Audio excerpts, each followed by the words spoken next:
आज माझ्या सासूबाईचे निधन झाले.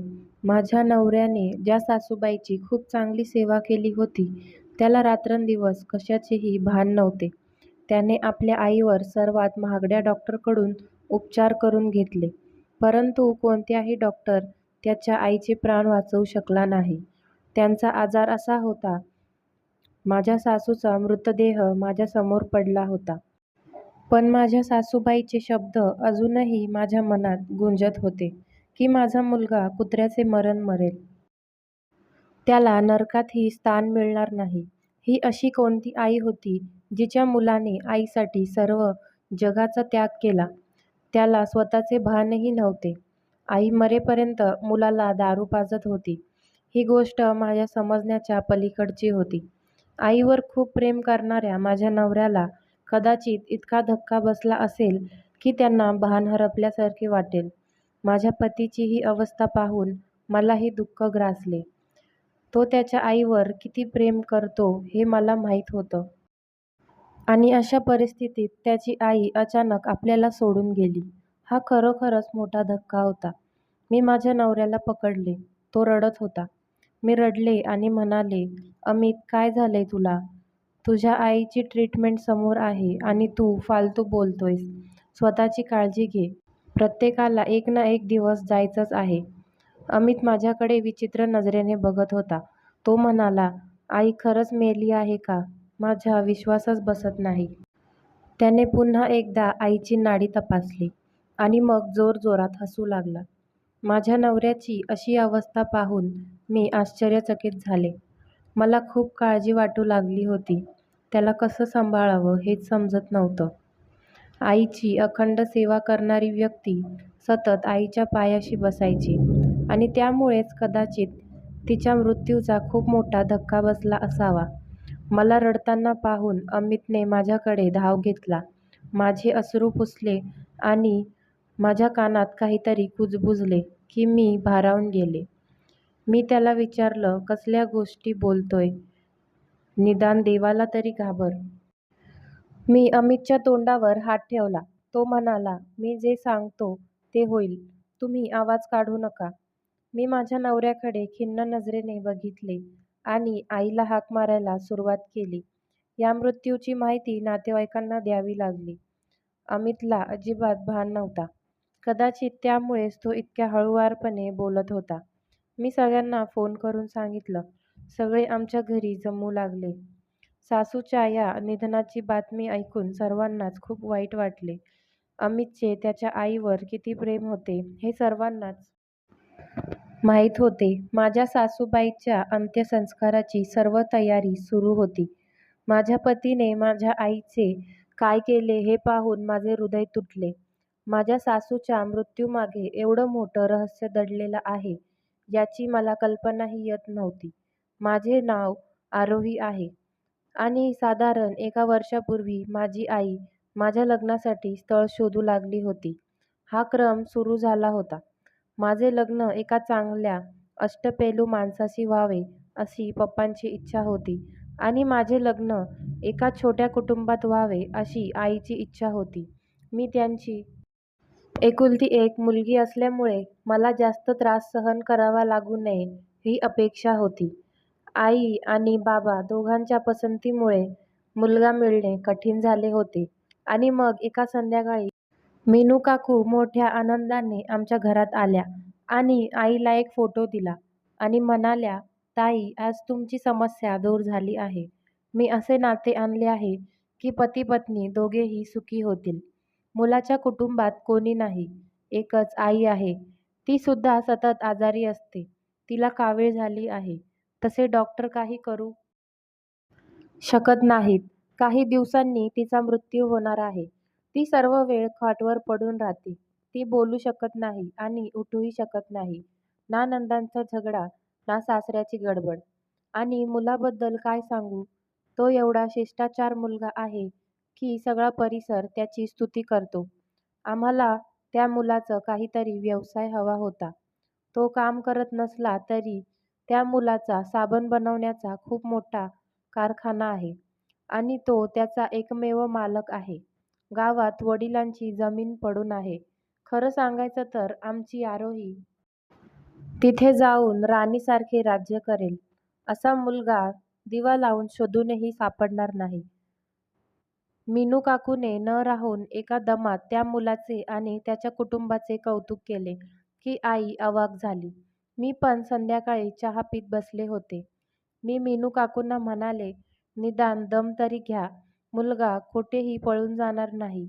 माझे बोलणे ऐकून आईने माझ्याकडे टक लावून पाहिलं आणि मीनू काकू नाराजीने म्हणू लागली, आरोही बेटी, तुझ्या जिभेवर ताबा ठेव.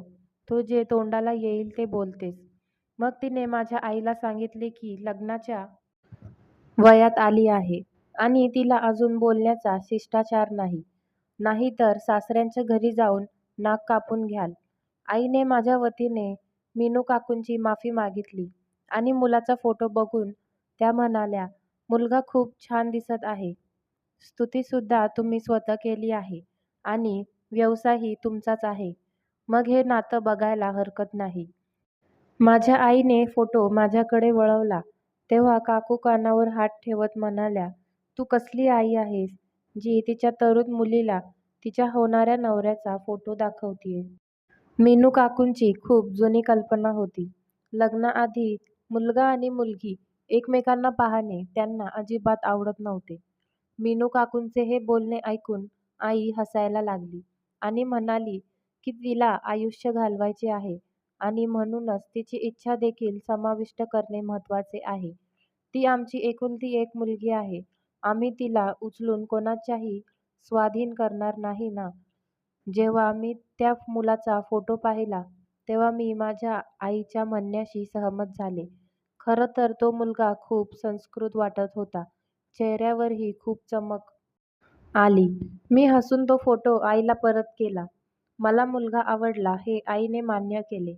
मग आई-बाबांनी मीनू काकूंमार्फत प्रकरण पुढे नेले आणि नंतर काही वेळाने नातेसंबंध पक्के झाले. जेव्हा माझ्या मैत्रिणींना माझ्या नात्याबद्दल कळाले तेव्हा त्या सर्व मला चिडवू लागल्या. आरोही, तुझ्या आयुष्यात कुणाचा त्रास होणार नाही. तुझी आजारी सासू तुझे काय नुकसान करेल. आणि मग तो इतका पैसा आलेला मुलगा. लग्न होईपर्यंत मी हे सर्व ऐकत राहिले आणि स्वतःला भाग्यवान मुलगी समजत होते. विदाईच्या वेळी वडिलांनी मला मिठी मारली आणि म्हणाले की बेटा, आम्ही तुला खूप चांगले वाढवण्याचा प्रयत्न केला आहे. आता तू आजारी सासूची सेवा कर आणि ते सिद्ध कर. आमच्या संगोपनात कोणताही दोष नव्हता. मी बाबांना वचन दिले होते की माझ्यामुळे तुम्हाला कधीही लाज वाटणार नाही. लग्नाच्या मिरवणुकीत फार कमी लोक उपस्थित होते. अमितच्या मागे कोणीच नव्हते. माझ्या आजारपणामुळे मला श्वासही घेता येत नव्हता. मला भेटायला तो काही मित्रांसह लग्नाच्या मिरवणुकीत आला होता. अमितचे घर खूप मोठे आणि आलिशान होते. त्याच्या मित्रांच्या बायका मला माझ्या खोलीत घेऊन गेल्या. मी वधू म्हणून बेडवर बसले होते आणि खूप आनंदी होते. जणू काही देवाने माझ्या सर्व प्रार्थना एकाच वेळी स्वीकारल्या आहेत.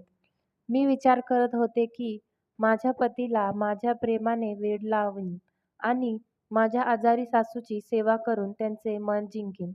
आयुष्य खूप प्रेम आणि शांतीने जाईल. माझा नवरा खोलीत येताच मला लाज वाटली आणि मी स्वतःमध्येच माघार घेतली आणि या भरलेल्या रात्री माझ्या हृदयात विचित्र भावना उफाळून आल्यासारखे वाटले. लग्न होण्यापूर्वी माझ्या मैत्रिणींनी मला अनेक गोष्टी कुजबुजल्या होत्या, ज्या त्या वेळी माझ्या मनात उमटत होत्या. माझ्या पतीने माझ्या सौंदर्याचे कौतुक करावे अशी माझी अपेक्षा होती. ही आमची पहिली भेट होती, जे समोरासमोर होणार होते. पण माझ्या शेजारी बसलेले माझे पती जे बोलले ते ऐकून मी थक्कच झाले. आज रात्री माझ्या पतीकडून अशी अपेक्षा मी कधीच करू शकत नव्हते. अमित माझ्याजवळ बसला आणि अतिशय हळुवारपणे म्हणाला, आरोही, मी माझ्या आईवर खूप प्रेम करतो आणि कोणत्याही परिस्थितीत माझ्या आईशी बेफिक्री राहू इच्छिते नाही. त्यामुळे लग्नाच्या पहिल्याच रात्री मी तुला सांगू इच्छितो की मी माझ्या आईची प्रत्येक छोटी-मोठी गरज स्वतः पूर्ण करेन आणि तिची काळजी घेईन. त्यामुळे तू माझ्या आईसाठी काही काम करणार नाहीस. मला माझ्या आईची जबाबदारी स्वतः घ्यायची आहे. माझ्याकडे एक विश्वासू मोलकरीण आहे, जी माझ्या पाठीमागे माझ्या आईची काळजी घेते. मी ऐकले आहे की आई-वडिलांची सेवा केल्याने स्वर्ग मिळतो आणि मला माझा स्वर्ग कुणाच्याही हाती द्यायचा नाही. अमितचे बोलणे ऐकून मला खूप आश्चर्य वाटले, की लग्नाच्या पहिल्या रात्री या सगळ्या गोष्टीची काय गरज होती. तो त्याच्या आईचा एकुलता एक मुलगा होता. मी त्याला त्याच्या आईची सेवा करण्यापासून कसे रोखू शकते? बरं, मी हसून त्याला आश्वासन दिलं की तुझं कर्तव्य तू पार पाडण्यापासून मी तुला कधीच अडवणार नाही. तुझ्या आईची पूर्ण काळजी घेईन. मला आश्चर्य वाटलं की लग्नाच्या आदल्या रात्री अमित असं का बोलला? पण त्याला आपल्या जबाबदाऱ्यांची पूर्ण जाणीव होती, याचा आनंदही होता. पण माझे म्हणणे ऐकून न घेता अमित म्हणाला, तुला माझ्या आईची काळजी घेण्याची गरज नाही. मी म्हणाले की आईची काळजी मी स्वतः घेईन. तू फक्त माझी काळजी आणि घरच्या जबाबदाऱ्या घे. सुमितच्या या विचित्र गोष्टीवर मी आणखी काही बोलण्याच्या आधीच तो अचानक उभा राहिला आणि मी आईला बघून येतो असे म्हणून तो खोलीतून निघून गेला. मी खोलीत एकटीच बसले होते. त्यावेळी मला काहीतरी विचित्र वाटत होते. हळूहळू माझ्या भावना थंडावू लागल्या. अमित परत आला होता. त्याच्या स्टाईलमध्ये एवढं प्रेम होतं की मी सगळं विसरून गेले. सकाळी डोळे उघडले तेव्हा अमित बेडवर उपस्थित नव्हता. मी त्याला हाक मारली, पण कदाचित तो खोलीत कुठेच नव्हता. मी पलंगावरून उठून बसले. इतक्या पहाटे कुठे गेला होता माहीत नाही. मी उठले, तयार झाले आणि खोलीतून बाहेर पडले. तेव्हा मला माझ्या सासूबाईच्या खोलीतून बोलण्याचा आवाज येऊ लागला. अमित नकार देऊनही मी माझ्या सासूबाईच्या खोलीच्या दारात पोहोचले आणि अमितला आईच्या पायाशी बसलेले बघितले आणि खूप प्रेम आणि आपुलकीने तो आईचे पाय दाबत होता आणि तिच्याशी बोलत होता. तर अमितची आई काहीच बोलत नव्हती. हे पाहून माझ्या हृदयातून प्रार्थना निघाली की हे देवा, माझे मुलेही माझ्या पतीसारखी व्हावेत. आजच्या काळात अशी सेवा करणारी आणि प्रेमळ बालके पाहणे दुर्मिळ आहे. लग्नाच्या दुसऱ्या दिवशी सकाळी अमित त्याच्या आजारी आईजवळ बसला होता.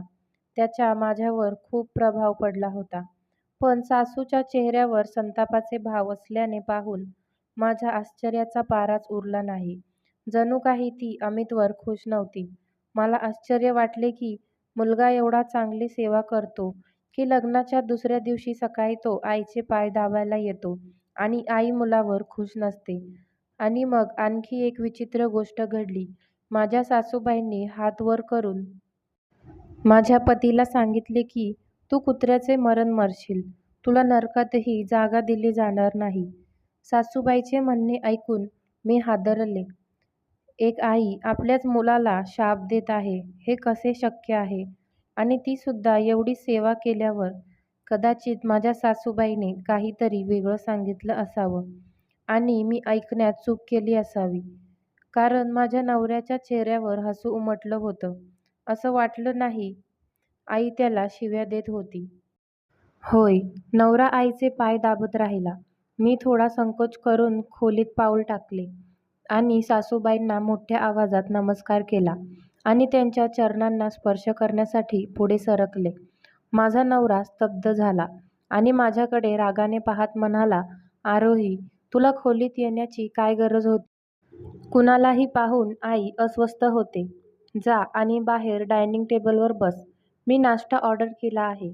अमितला अशा रागात बघून माझ्या डोळ्यातून अश्रू वाहू लागले. आजपर्यंत माझ्याशी असे कोणी बोलले नव्हते. पुढे जाऊन सासू-सासऱ्यांचा आशीर्वाद घ्यायची हिंमत माझ्यात नव्हती. मी लगेच खोलीच्या बाहेर आले आणि माझे अश्रू पुसले. माझ्या नवऱ्याचं हे वागणं माझ्या समजण्यापलीकडचं होतं. मी काय केले होते की तो माझ्याशी असा वागतोय? मी फक्त त्याचा आईचा आशीर्वाद घ्यायला गेले होते. मी काय वाईट केले? मी गुपचूप डायनिंग टेबलवर बसले आणि काही वेळ अमित तिथे आला आणि माझा उदास चेहरा पाहून तो माझ्याकडे प्रेमाने आला आणि म्हणाला, आरोही, मला माफ कर. खरं तर मी अडचणीत होतो आणि तुझ्याशी अशा पद्धतीने बोललो होतो. नवीन चेहरा पाहून ती ओरडू लागते. म्हणूनच मी तुला लगेच खोलीतून हाकलून दिले. अमितच्या बोलण्यात प्रेम भरून आले होते आणि मला वाटले की कदाचित मी त्याच्या नकारानंतरही त्याच्या आईच्या खोलीत गेले, हा माझाच दोष असावा. मी अमितची माफी मागितली आणि आता तुझ्या संमतीशिवाय मी तुझ्या आईच्या खोलीत जाणार नाही, असे आश्वासन दिले. हे ऐकून त्याला हायसे वाटले आणि तो म्हणू लागला की तू हे नक्की कर, नाहीतर तुला खूप नुकसान सोसावे लागेल. तुला पाहताच आई आवाज करू लागेल आणि मग तिची तब्येत बिघडेल. अमितने भरपूर नाश्ता ऑर्डर केला होता. जेव्हा माझे आई-बाबा आणि माझे चुलत भाऊ मला भेटायला आले होते, तेव्हा नाश्ता करून आम्ही मोकळे होतो. काही वेळाने मी त्यांच्याबरोबर घरी परतले आणि जेव्हा मी माझ्या आईला अमित कसा आहे हे सांगितलं, त्याने मला माझ्या आईच्या खोलीत जाण्यास मनाई केली होती. तेव्हा आई म्हणाली, "अरे वेड्या, ही चांगली गोष्ट आहे. जर त्याला त्याच्या आईची जबाबदारी तुझ्या खांद्यावर टाकायची नाही आहे, मग तू ही सुटकेचा निःश्वास टाकू शकतेस आणि अमित तुमच्या आयुष्यात असेलच.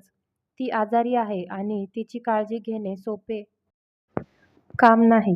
अमित हा खूप चांगला मुलगा असून त्याला आईची सेवा करून पुण्य मिळवायचे आहे. मग यात तुला काय अडचण आहे?" आईने स्वावंत केल्यावर मीही गप्प झाले आणि मग हळूहळू निघून जाऊ लागले. हळूहळू मीही माझ्या सासरकडच्या लोकांच्या प्रेमात पडले. घरात काम करण्यासाठी मोलकरणीही हजर होत्या. मी फक्त त्यांच्यावर नजर ठेवली आणि सासूच्या खोलीकडे जाण्याचा विचारही केला नाही. म्हणून मी स्वतः माझ्या आईची सेवा करत राहिले. मी तिला मोठ्या डॉक्टरांकडे नेले असते, पण सर्व डॉक्टर नाही म्हणाले होते. कावीळ शेवटच्या टप्प्यात पोहोचले असून तिचा कधीच मृत्यू होऊ शकतो. अमित ऑफिसला जाण्याआधीच आईजवळ बसायचा आणि परत आल्यावरही तासभर तिचे पाय दाबायचा आणि मग आईकडून परत आल्यावर माझ्यावर खूप प्रेमाचा वर्षाव करायचा. कधी-कधी मला माझ्या सासूचाही हेवा वाटतो. अमित तिच्यासोबत इतका वेळ का घालवतो? लग्न होऊन 3 महिने उलटले होते. अमितच्या वृत्तीत काहीच बदल झाला नव्हता. कधी-कधी मला प्रश्न पडतो की तो कसा आहे आणि जो सेवा करतो तो पुत्र होय. मी गपचूप माझ्या सासूच्या खोलीबाहेर उभी राहून अमित त्याच्या आईशी काय बोलतो ते ऐकण्याचा प्रयत्न करायचे. पण तो फक्त त्याच्या आईशी प्रेमाने बोलायचा आणि त्याची आई नेहमी त्याच्याशी रागावून बोलायची आणि तिने अमितला शिव्या देण्याचा प्रयत्न केला. कमकुवत आणि थरथरारा आवाज. आणि मग अचानक लग्नाच्या 4थ्या महिन्यात एके दिवशी माझ्या सासूबाईचे निधन झाले. त्यावेळी अमित त्यांच्या कारखान्यात होता आणि मोलकरणीला सासूची खोली साफ करायची होती. ती त्यांच्या खोलीत गेली होती. तिने मला ओरडतच फोन केला आणि सासूबाईची तब्येत अचानक बिघडली असल्याचे सांगितले. मी माझ्या सासूबाईंना पाणी देण्याचा प्रयत्न केला, तेव्हा तिने हात वर करून काहीतरी सांगण्याचा प्रयत्न सुरू केला आणि मग अचानक त्यांची मान सैल झाली. मी तपासले तेव्हा त्यांचा श्वास थांबला होता. मी लगेच अमितला फोन करून घरी बोलावले. याचा विचार करूनच मी घाबरले. मग आईच्या मृत्यूची बातमी ऐकून त्यांचं काय होईल? ते त्यांच्या आईशिवाय एक क्षणही शांततेत घालवू शकत नव्हता आणि आता त्यांची आई या जगात नव्हती. इकडे-तिकडे चालत मी आतुरतेने अमितची वाट पाहत होते. तेव्हा तो घरी आला. मला त्याच्या चेहऱ्यावर कोणतीही समस्या किंवा अस्वस्थता दिसत नव्हती. जणू काही तो पूर्णपणे नॉर्मल आहे. मी त्याला सांगितले की त्याची आई अचानक कशी वारली. पण अमित पूर्णपणे गप्प बसला. त्याने माझ्याकडे खोलवर कटाक्ष टाकला आणि म्हणाला, "म्हणजे आपण आईशी बोललो?"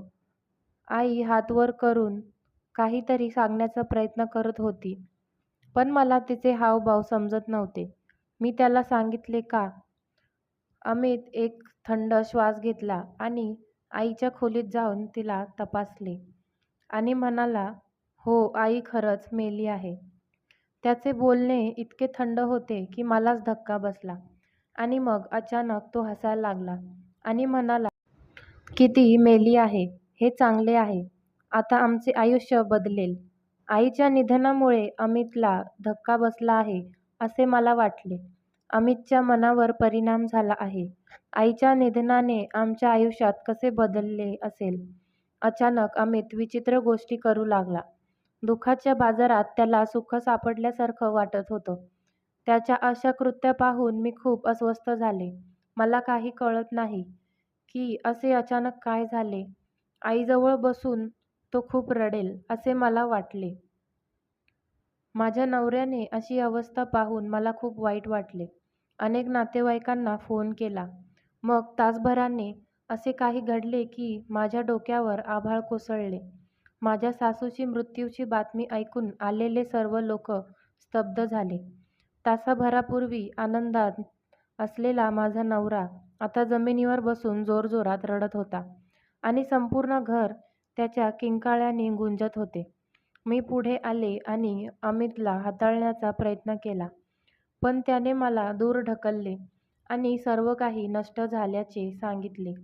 माझी वर्षभराची मेहनत धुळीला मिळाली. माझ्या आईने माझा विश्वासघात केला आहे. माझी आई माझा विश्वासघात करून निघून गेली आहे. आता मी कुठे जाणार? माझ्याकडे काही उरले नाही. या नशिबाने माझ्यावर किती क्रूर संकट ओढावले आहे. अमित डोका मारत होता आणि मला समजूनही सगळं समजत नव्हतं. आईच्या निधनाने सुमितला धक्का बसल्याचे सर्वांना वाटत होते. पण अमितला काय धक्का बसला हे मलाच माहिती. कारण लोक येण्यापूर्वी अमितने मला काहीतरी सांगितले होते. अंत्यसंस्काराची तयारी झाली आणि काही वेळानंतरच माझ्या सासूबाईचे अंतिम संस्कार झाले. सर्वजण आपापल्या घरी परतले. अमित रागाने आईच्या खोलीत गेला आणि तिचे सामान उचलून फेकून द्यायला लागला. मी थांबवण्याचा प्रयत्न केला तेव्हा तो ओरडू लागला आणि म्हणाला की मी माझे संपूर्ण आयुष्य या महिलेच्या सेवेत घालवले आहे. ती भले माझे करल, पण विचाराने जातात या महिलेने मला निराधार सोडले आहे. मी म्हणालो की तू तुझ्या आईबद्दल कसल्या गोष्टी बोलत आहेस? शेवटी काय झालं मला सुरुवातीपासून सर्व काही सांग. मला एवढं समजलं की माझ्या सासूबाईंच्या निधनानंतर काही वेळातच वकील आले होते आणि त्यांनी माझ्या सासूबाईची इच्छा अमितच्या हाती सोपवली आणि निघून गेले. माझे म्हणणे ऐकून अमित रागाने म्हणाला, ही बाई माझी आई नसून माझ्या आईचा हक्क डावलणारी डायन होती. तिचे खूप झाले आणि मग मी या महिलेला चुकीचे औषधं द्यायला सुरुवात केली. तिने दुःखात मरावे अशी माझी इच्छा होती. ती माझे काहीही नुकसान करू शकत नाही. ती फक्त मला शिव्या देत राहिली. पण मी फक्त एक चांगला मुलगा बनून तिची सेवा करत राहिलो. तिच्या मृत्यूनंतर तिच्या मृतपत्रानुसार तिने आपली सर्व मालमत्ता ट्रस्टच्या हस्तांतरित केली. या वृद्ध महिलेचे खूप सेवा केली, परंतु मला त्याचे काय फळ मिळाले? नवऱ्याचे बोलणे ऐकून मला धक्काच बसला. मला वाटले की माझे पती खूप दयाळू आणि थोर व्यक्ती आहेत, परंतु हे सर्व काय आहे? तो संपत्ती मिळवण्यासाठी हे करत होता आणि त्याने स्वतःच्या सावत्र आईला चुकीची औषधं देऊन हत्या केली होती. आणि आता जेव्हा त्याला काहीच मिळाले नाही, तेव्हा त्याचे वास्तव माझ्यासमोर स्पष्टपणे प्रकट झाले. मी माझ्या नवऱ्याकडे आश्चर्याने पाहत होते. जगाच्या दृष्टीने तो चांगला आज्ञाकारी मुलगा होता, पण प्रत्यक्षात तो संपत्तीचा पुजारी निघाला. पण शेवटी माझ्या पतीला त्याच्या कृत्याची शिक्षा मिळाली. काही दिवसातच आम्हाला हे घर आणि कारखाना आणि सर्व काही सोडावे लागले. आज माझे पती त्यांच्याच कारखान्यात छोटीशी नोकरी करतात.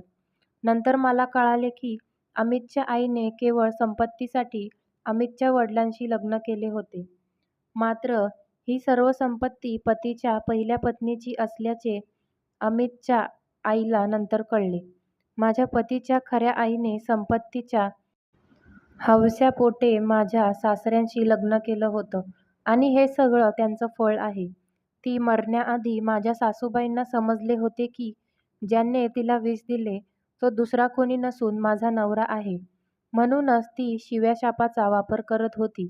आणि मग एके दिवशी माझ्या सासूने शाप खरे ठरले. कारण एके दिवशी माझ्या नवऱ्याचा असा अपघात झाला की त्याने आपले दोन्ही पाय गमावले. आता मला माझ्या पतीसोबत राहण्यास भाग पाडले आहे. कारण त्याच्या मागे कोणी नाही. आता त्याला आपल्या कृत्याबद्दल खूप पश्चाताप होतो आणि रात्रंदिवस रडतो आणि देवाकडे माफी मागतो. माझ्या पतीला क्षमा करण्याची मी देवाला प्रार्थना करते. कदाचित देवाने माफ केले तर अमितच्या आयुष्यात थोडे सोपे होईल, कारण सध्या तो अंथरुणावर पडून खूप वेदनादायी जीवन जगत आहे. मित्रांनो, मी तुम्हाला विचारते, मी अशा व्यक्तीसोबत राहावे की घटस्फोट घेऊन दुसऱ्या व्यक्तीशी लग्न करावे? तुमचं उत्तर कमेंट करून नक्की सांगा. तर मित्रांनो, तुम्हाला आमची आजची कथा कशी वाटली? कथा आवडली असेल तर व्हिडिओला लाईक करा आणि चॅनलला सबस्क्राईब करा. तुमचा मौल्यवान वेळ कथा ऐकण्यासाठी दिल्याबद्दल धन्यवाद. पुन्हा भेटू अशाच एका नवीन कथेसोबत.